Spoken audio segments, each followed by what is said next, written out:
All right. Happy Monday, everyone. Thanks so much for joining us this Monday for another installment of Trivia. I am joined here today by Liz Pernat, who has, I think you said you were going to get some tough questions in this trivia for this Monday. Am I right? Yep, few tough ones in there. All right. So what's the theme for today? The theme is rosé with a little hint of Albarino. It is rosé month, and it was Albarino Day on the 1st. So, you know. Right on. I hope everyone out there knows your rosé and Albarino trivia. Last week, there were a lot of smarty pants out there with some really great answers and some high scores. So let's see how you do this Monday. Liz, I'm going to give you control and have you ask away. Okay, I'm going to go ahead and get started. When you see the options, go ahead and type your answer into the comment section of Facebook. We left off the letters so we know exactly what question you're answering. So let's go ahead and get started. Our first question is, which region would you expect to find a rosé in southern Rhone? Châteauneuf-du-Pape, Gigondas, Tavel, or Larocque? So you have four options: Châteauneuf-du-Pape, Gigondas, Tavel, or Larocque. How are our answers coming in? They're coming in through the comment section, so put your answers in the comment section as we count down here with this beautiful Jeopardy music. Okay, they're coming in fast and furious now. Fantastic. We have 3 votes for Tavel, 4 votes for Tavel, 5. All right. We do have a lot of smarty 6. pants out there. 6, yeah. So the overwhelming response here, Liz, is Tavel. Fantastic, and that is in fact the correct answer, is Tavel. That is the region you would expect rosé to come from in southern Rhone. So let's move on to another region. And what grape is ruli rosé made with? Is it Cabernet Franc? Is it Pinot Noir? Is it Cote? Or is it Pinot Gris? Okay. Let's see if we can stump anybody. So again, the options are Cabernet Franc, Pinot Noir, Cote, or Pinot Gris. Okay, put your comments or put your answers in the comments section. This one might take a little bit of thought. Someone commented, Pedro commented on the last question, that one was easy. Well, we got tougher ones coming, so. I'll be curious if we get anyone on this one. There's some easy questions, there's some hard questions, there's some moderate questions. Okay, so right now we have, it's between Pinot Noir, someone says Pinot Gris, Cabernet Franc, but I would say the overwhelming response so far has been Pinot Noir. Well, this is a tough one. The actual correct answer is Pinot Gris. Right on, okay. So Pinot Gris is the correct answer on this. And yes, this is always a stumper, and this is one of those fun little questions that, especially, I think it was on one of my WSET exams, so it was fun. So this is a big shout out to Julie, who got Pinot Gris, guessed Pinot Gris correctly. So congratulations, Julie. Okay, what's the next question? All right, so what our next question is we've got a vocabulary term. What does it mean when a wine is called pateance? Does it mean that the wine is still? Does it mean that the wine is slightly sparkling? Does it mean the wine is sweet? Or does it mean that the wine has a light body? What does the term pateance mean when you are talking about wine? Okay. You can sometimes find this with some rosés. Okay, a little clue there. So we're letting you lock in your answers here during the Jeopardy music. Okay, starting to roll in. Fantastic. Okay. So we have a couple of people saying sparkling, slightly sparkling, someone who said still. But it looks like the consensus here is slightly sparkling. And slightly sparkling is the correct answer. It means that the wine is a slight sparkle to it, slightly bubbly, a little bit effervescent. It is not meant for a sparkling wine. or even a light asti, but it's definitely, got a little bit of a bubble to it. That's what you're referring to with pateance. Excellent. All Well, right, a so lot of smarty pants on this one. fantastic. All right, so our next question, this is going to be a tough one. Oops, I'm sorry. This is not the one that I had marked down. I counted my numbers wrong when I was doing this. Okay, so rosé sparkling wines are only made in Champagne, only made in California, only made in France, or made around the world. Okay. A little This Jeopardy. one I hope everyone gets.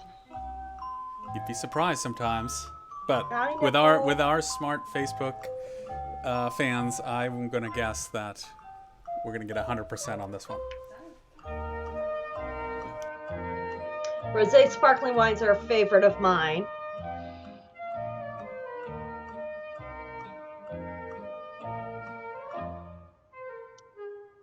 How are the answers coming in? They're coming in fast and furious, and it looks like everyone is in agreement here around the world.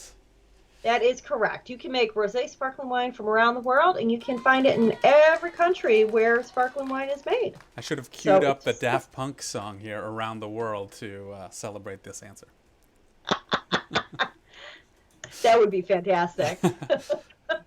Okay, so now let's go for a little bit more difficult question. What grape is the base for Rosé de Angel? Is it Cabernet Franc? Is it Ruli? Is it Cabernet Sauvignon? Or is it Malbec? Okay, so this is a little bit tougher. Again, yep. Yeah. So lock in your answers there in the comment section once you have ventured a guess. And we'll reveal after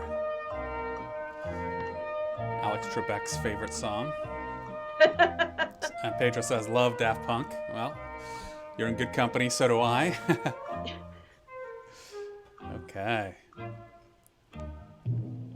All right. So we have here answers coming in fast and furious. We have Malbec, we have Cabernet Franc, we have Gros You. Let's see. We'll give you a couple of more seconds.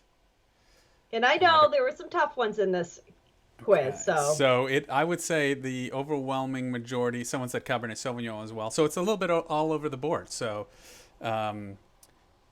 what's the answer there, Liz? The answer is, in fact, Gros You. All right. So for you who got Gros You right, a little DJ horn here for you.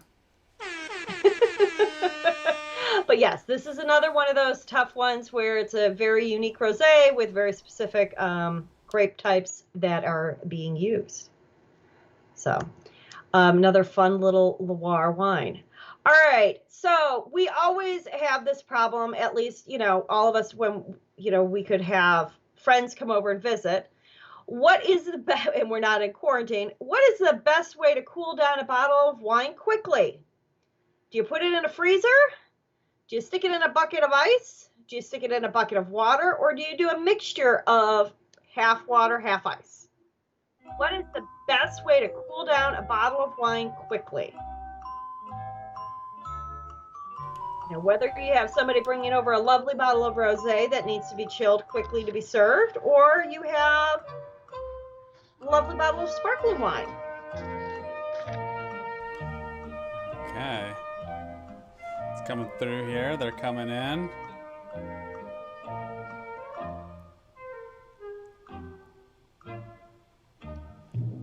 All right, Liz. Just proved again that we have a smart group of people. Everyone picking a mixture of 50% water and 50% ice.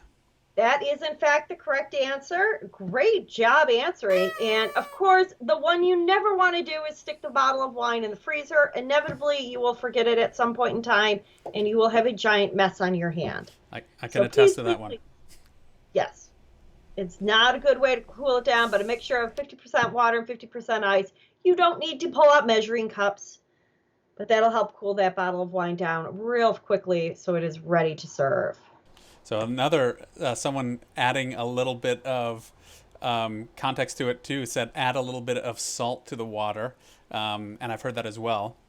Great tip for you who are chemists out there, you know that will actually speed up the cooling process. So, all right. Exactly. Sorry for the interruption. No, no, that's always a good little tip to add. It's either a little bit of salt, but it's just one of those. Definitely don't put it in the freezer, and ice and water mixture just makes it go super fast and chilling it down.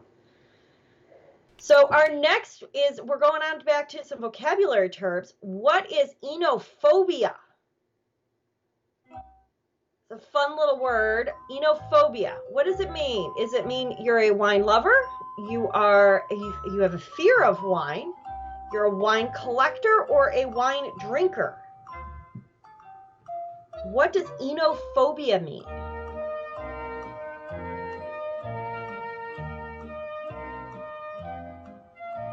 I don't know why, but I just love this term so much. I've been waiting for a quiz to put this in there for a while. All right. So everyone overwhelmingly choosing fear of wine, enophobia. Correct. That is exactly what enophobia is, and I hope none of us have enophobia with a fear of wine. I think we more have an enophobia of a fear of running out of wine. That would be me for sure. That would be me for sure. Okay. So we pulled we didn't pull the wool over anyone's eyes with that question. So everyone getting that one right. All right. So our next question is, what AOC produces 100% rosé? Is it Anjou? Is it Gigondas? Is it Aix-en-Provence? Or is it Tavel? It's a little bit of geography and very, very specific question about it produces 100% rosé. Okay. A little bit slower to respond here. Everyone's thinking. I feel like I can, feel the hamster on the wheel of the.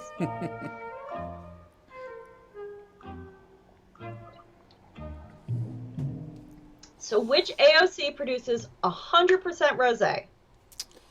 Okay, so we have someone who said Aix-en-Provence. We have a lot of votes for Tavel. Another vote for Aix-en-Provence, Anjou. But I would say the majority here are picking Tavel as their answer. And that is the correct answer. It is, in fact, Tavel is the correct answer for this. Nice job. So, for our Smarty Pants. Okay. Okay, so similar vein and keeping up with, specific regions. What is the sweetness level of Cabernet de Angel? Is it dry? Is it off dry? Is it medium sweet? Or is it sweet? This is a great question for level 2 and level 3 and diploma WSET students. What is the sweetness level for Cabernet de Angel?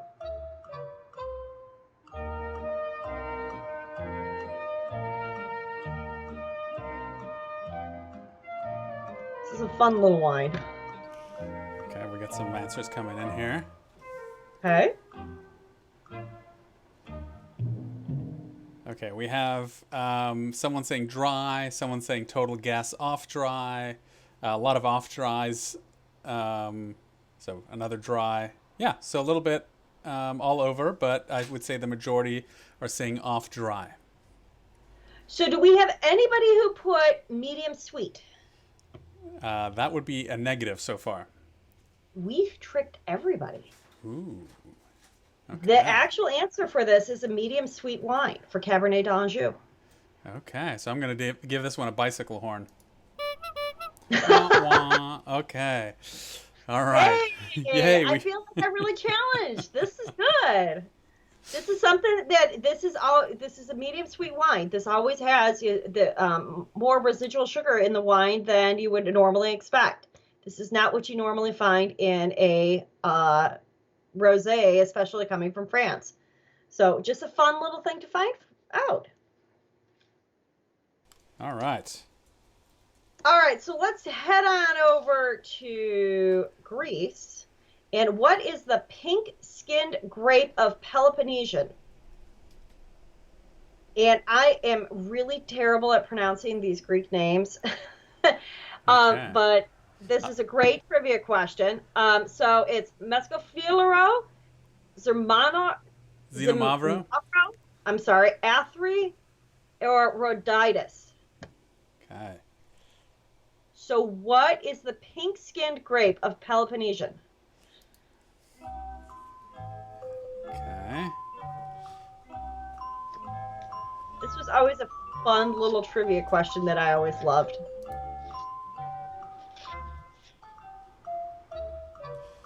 Okay, answers starting to come in here.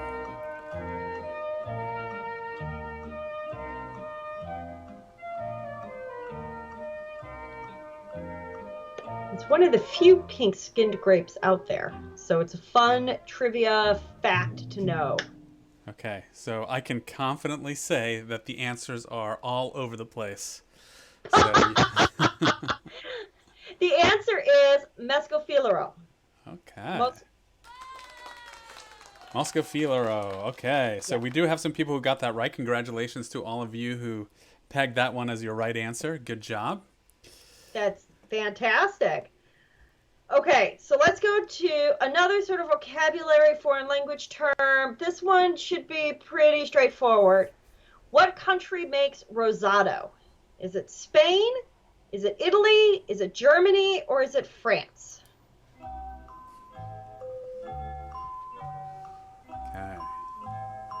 What country makes Rosado?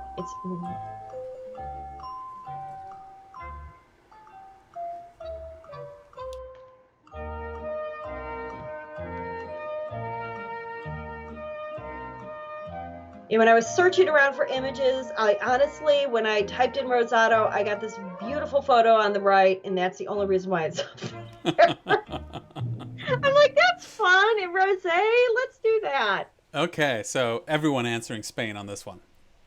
That is correct. I was trying to throw an easy one in there, and I'm so happy everybody remembered that. Rosado is from Spain. Nice work, folks.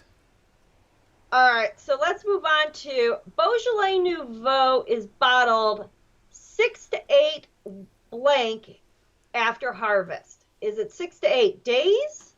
Is it 6 to 8 weeks? Is it 6 to 8 months? Or is it 6 to 8 years?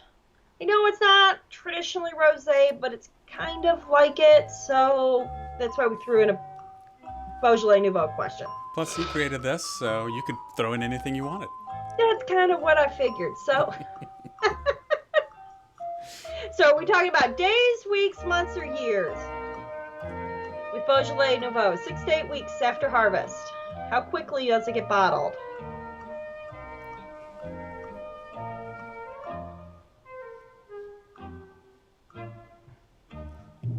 Okay. Couple of people saying days, but the majority of people saying weeks for this one. Okay. That's awesome because weeks is in fact the correct answer. All right, another So DJ Beaujolais horn. Nouveau it comes out 6 to 8 weeks after it's bottled 6 to 8 weeks after harvest, and it comes out the third Thursday of November. Nice job, team. Okay. That's fantastic. So, where does a white grape variety Albarino call home? Is it Galicia? Is it the Loire Valley? Is it Jerez? Or is it Argentina? Where is Albarino best known from?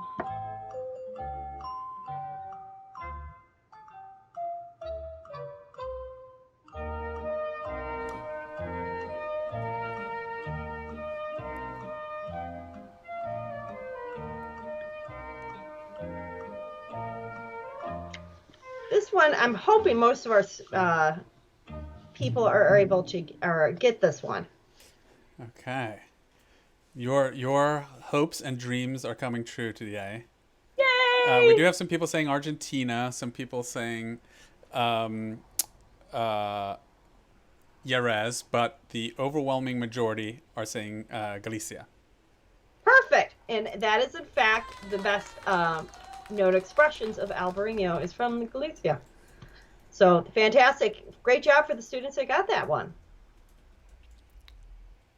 All right, so this next question, we're going to talk a little bit about winemaking itself. Most rosé gets its color from blending in red wine, short skin contact from maceration, food coloring, or magic. Ooh, You like magic. that one? Yeah. Magic. Magic. That's the David Copperfield rosé. Yes. Ooh, magic.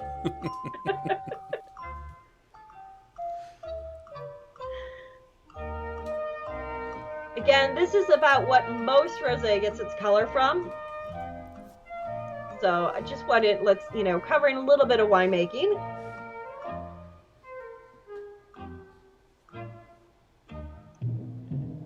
It's a sad day for magic today because no one chose my favorite answer, magic. Well, but someone did say, I like the magic answer. But most people saying short skin contact. That is, in fact, the correct answer, is short skin contact for maceration. That is, in fact, how most rosé does get its color.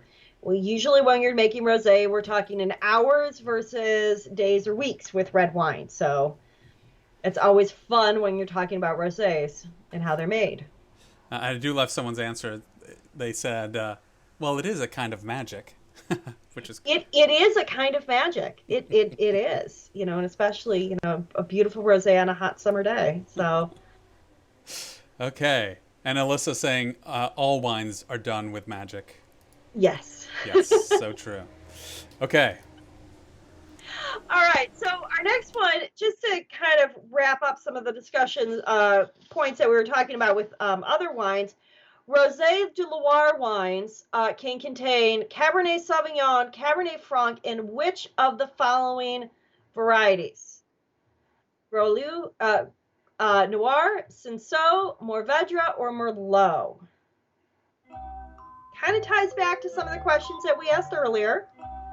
So if you think back a little bit, you should be able to pull the right answer.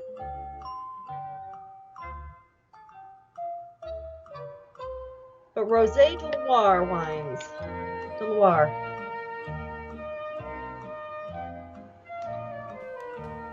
And you can really find some beautiful rosés coming out of Loire. You can. Most people overlook them, right? Everyone's focused on Provence, but...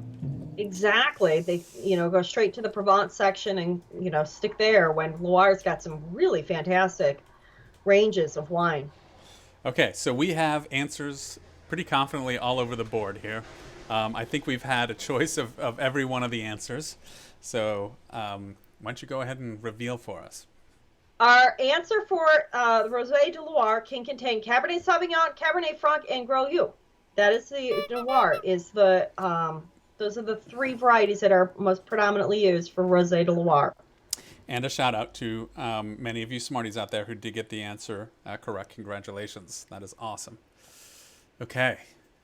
That is fantastic. So we're going to talk a little bit about chemical compounds. And, this one I'm hoping people can get. So we're talking about two different chemical compounds, damasconin and iodine, are chemical compounds that give a certain aroma. What is it? White flowers, elderflowers, rose, or violets? Think of the theme for the trivia today. Can I give you more of a hint? Yeah, you can. Yes.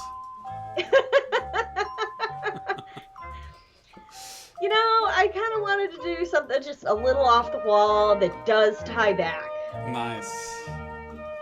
I think with your hint, you have empowered many right answers. The answer is, in fact, rose. So going back to the rosé, because you do find the rose aromas so often in rosé itself. So I thought that'd be a fun little, learn something new along the way. Nice. This one would have been challenging had you not given us a great clue. I don't want to trip up everybody. Okay. All right. So our next question is going to be, what's saignée? It's a lovely vocabulary term and winemaking term. So is this the mixing in of red wine, Is this secondary fermentation, or is this grape juice bled off during fermentation? A little Jeopardy music here.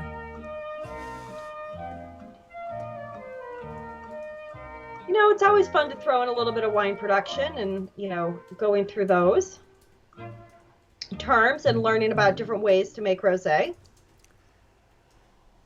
Okay. We have some answers coming in. Let's see. Secondary fermentation was one answer. Grape juice bled off.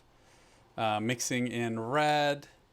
So we're kind of all over Okay. here with the answers. So the correct answer is this is grape juice that's bled off during fermentation. And this is done especially with red wines. And this is how they get a lot of rosés, especially in like Burgundy in other regions. And then they'll continue on to fermentation with the rest of the wine for making red wines. Great. That's what Sangria is. It's magic too. It is magic. It is, and the best part is what they'll make even, more amazing. They get 2 wines out of it. It's fantastic. So our next question is, what region in France is best known for making rosé out of these 4 regions? We have Bordeaux, we have Loire, we have Provence, and we have Alsace. Which one is best known for making rosé?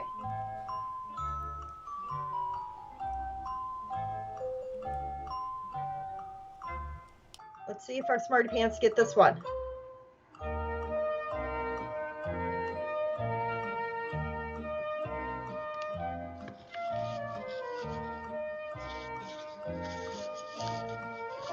I'm hoping they get this one. I'm feeling confident. And our winner is, by popular vote, Provence. Fantastic, because that is the correct answer. And I'm so happy they got that one right, because that is, in fact, what most people, when you think French dry rosé, you think Provence. Nice So work. that's awesome that they got that one. Nice work. Okay, so going back to Albarino. Albarino is also called Alvarinho, but in what country? Is it in France? Is it in Italy? Is it in Argentina? Or is it in Portugal?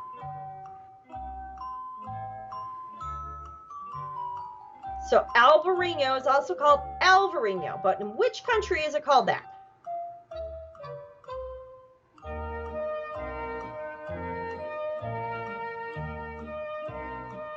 I wanted to give everybody an opportunity to, remember and don't forget about Albarino and other countries that produce it. So I'll be curious. Okay.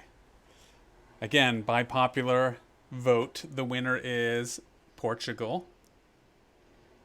Fantastic, because that is the correct answer. Portugal is where Albarino is known as Alvarinho. Nice job. Good job, everybody. So, one more winemaking question. What is vin gris? Is it a wine from Gandalf the Grey? Again, magic. Making wine almost white with a very short maceration, or is it blending in drops of food coloring?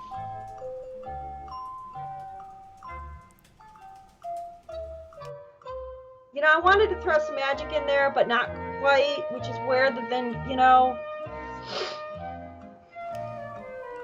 I think Gandalf is making, Gandalf the Grey is making some wines up in the Mosel region of Germany, if I'm not mistaken. Isn't that right? He could be. I would think more New Zealand, but Yeah. you never know. Okay. So, short maceration is the overwhelming answer. I'm really bummed that no one chose Gandalf the Grey. Sorry about that. But yes, it is a very short maceration. It is a very, very pale rosé colored wine, and it's just an incredibly short maceration because they want to make it as pale as possible. But vin gris, that is what vin gris is. And that was our last question. Well, great job, everyone. Even with the tough questions, a lot of smarty pants out there. Hopefully you had fun today. You allowed me to use the DJ horn a couple of times, which made me warmed my heart and made me feel good. No magic as the answer, but hopefully you have some magic in your hearts and in your lives and in your glass very soon. So make sure and join us back here on Wednesday. I believe we have Peter Marks on deck for another educational half hour with you on Wednesday, 2 p.m. here on our Facebook page. Thanks so much for joining us. Stay kind, drink well, and we'll see you back here on Wednesday. Cheers. Cheers.